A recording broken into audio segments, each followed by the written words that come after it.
वालेकुम स्टूडेंट्स, उम्मीद है आप सब खैरियत से होंगे।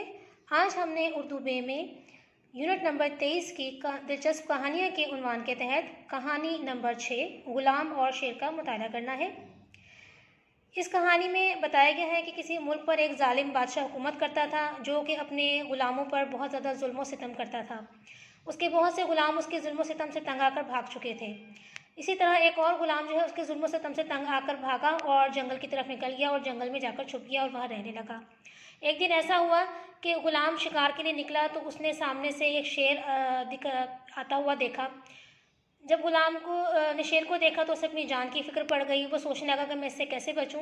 लेकिन जब ग़ुलाम ने गौर किया तो शेर लंगड़ा कर चल रहा था। इससे ग़ुलाम को अंदाज़ा हुआ कि शेर ज़ख्मी है और उसके लिए नुकसानदेह ख़तरनाक साबित नहीं हो सकता।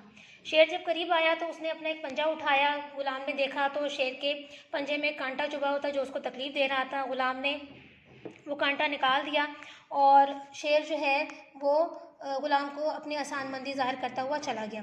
कुछ ही अरसे बाद जो है ग़ुलाम पकड़ा गया। सिपाहियों ने उसे पकड़ लिया और बादशाह के हुजूर पेश किया। बादशाह ने उसे भूखे शेर के आगे डालने का हुक्म दिया। सिपाहियों ने जब उसे भूखे शेर के आगे डाला तो उस शेर ने ग़ुलाम पर हमला करने के बजाय उसके पाँव चाटने शुरू कर दिए। सब ये देखकर हैरान रह गए। मालूम करने पर पता चला कि ये वही शेर था, वही भूखा शेर था जिसकी मदद जो है ग़ुलाम ने की थी और फिर एहसान मंदी के जज्बे के तहत उसने ग़ुलाम पर हमला ना किया और इस तरह बादशाह ने जो है ग़ुलाम की जान बख्श दी। और इसके ज़रिए सबक हमें क्या हासिल हुआ कि हमारी की गई छोटी से छोटी नेकी, मामूली से मामूली नेकी भी रायगा नहीं जाती और एहसान का बदला हमेशा एहसान होता है।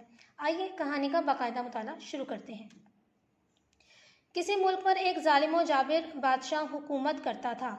जाबिर सख्तगीर। इस ज़माने में इंसान जानवरों की तरह फ़रोख्त होते थे और ग़ुलामों पर बहुत जुल्म व सितम होता था। वो बादशाह भी अपने ग़ुलामों पर बेहद जुल्म करता था। उसके कई ग़ुलाम उसके जुल्म व सितम से तंग आकर भाग चुके थे।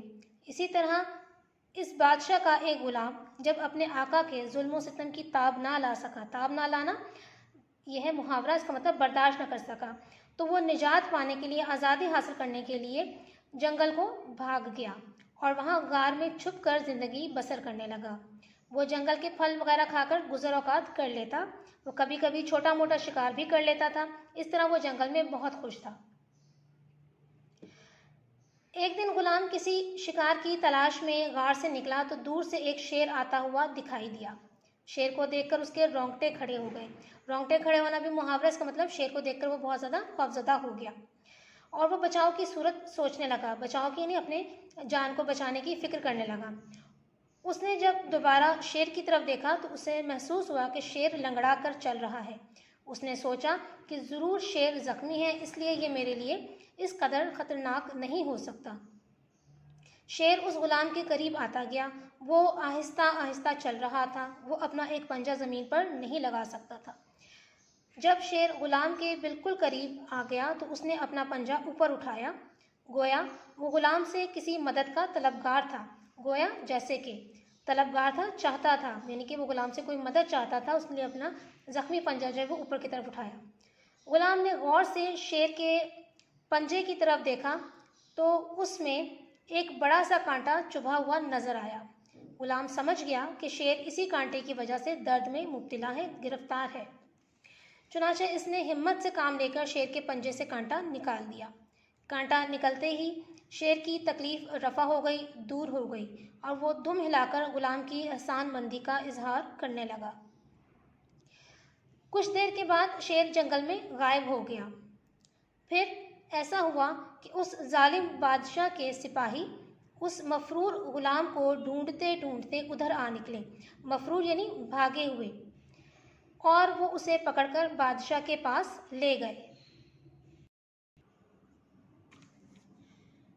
बादशाह ने ग़ुलाम को भाग जाने की ये सज़ा दी कि उसे भूखे शेर के आगे डाल दिया ताकि वो उसे चीर फाड़ कर खा जाए। चुनाचे एक बड़े मैदान में बहुत से लोग इकट्ठे हुए और ग़ुलाम को भूखे शेर के आगे डाल दिया गया। पुराने ज़माने में ये भी होता था कि ग़ुलामों की खरीदो फरोख्त तो होती थी, लेकिन अगर किसी को सज़ा देनी होती थी, किसी मुजरिम को या किसी ग़ुलाम को किसी भी गलती की, किसी जुर्म की, तो उसे भूखे जानवरों के आगे डाल दिया जाता था और पूरे शहर को जो है वो बुलाया जाता था, उस मैदान के बाहर खड़ा किया जाता था ताकि सब लोग उसको देखकर इबरत हासिल करें, सबक हासिल करें और दोबारा वो लोग भी कोई गलती ऐसी करने की या दोहराने की कोशिश ना करें। तमाशाई इस बात के मुंतज़िर थे कि शेर पलक झपकने में ग़ुलाम को चीर फाड़ कर खा जाएगा। तमाशाई यानी देखने वाले, पलक झपकने में मुहावरा है फ़ौरन, तेज़ी से। लेकिन तमाशाइयों की हैरत की कोई इंतहा न रही जब उन्होंने ये देखा कि खूंखार शेर दुम हिला हिलाकर ग़ुलाम के पाँव चाट रहा है। ये भी जानवरों का मोहब्बत या एहसानमंदी ज़ाहिर करने का एक तरीका होता है कि वो या तो आपके पाँव चाटते हैं, आपके इर्द गिर्द घूमते हैं, या दुम हिलाकर जो है अपनी ताबेदारी का, अपनी फरमाबरदारी का मुज़ाहरा करते हैं, इज़हार करते हैं। असल में ये वही शेर था जिसके पाँव से ग़ुलाम ने जंगल में कांटा निकाला था। शेर ग़ुलाम के एहसान का बदला चुका रहा था। ये अजीब मंजर देखकर ज़ालिम बादशाह भी मुतासिर हुए बगैर ना रहा और उसने ग़ुलाम को माफ़ कर दिया। अखलाकी सबक है, एहसान का बदला एहसान होता है, नेकी कभी रायगा नहीं जाती, बेकार नहीं जाती। यानी कि नेकी की जज़ा ज़रूर मिलती है, एहसान का बदला ज़रूर मिलता है, क्योंकि अल्लाह ताला के नज़दीक नेक अमल पसंदीदा अमल है, एहसान पसंदीदा अमल है। तो लिहाजा इस कहानी से हमें ये सबक मिलता है कि हमें हत्तल इम्कान जो है वो अल्लाह ताला की रज़ा और खुशनुदी हासिल करने के लिए नेक अमाल करने चाहिए मखलूक खुदा पर, चाहे उसमें जानवर हों, परिंदे हों, इंसान हों, हर एक के साथ हमदर्दी और एहसान का जो है सलूक करना चाहिए ताकि अल्लाह ताला की नज़र में हमारा मकाम व मर्तबा बुलंद हो सके।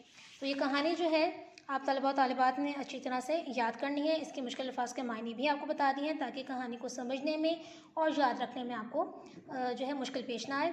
अगले सबक तक के लिए इजाज़त दीजिए। अल्लाह हाफ़िज़।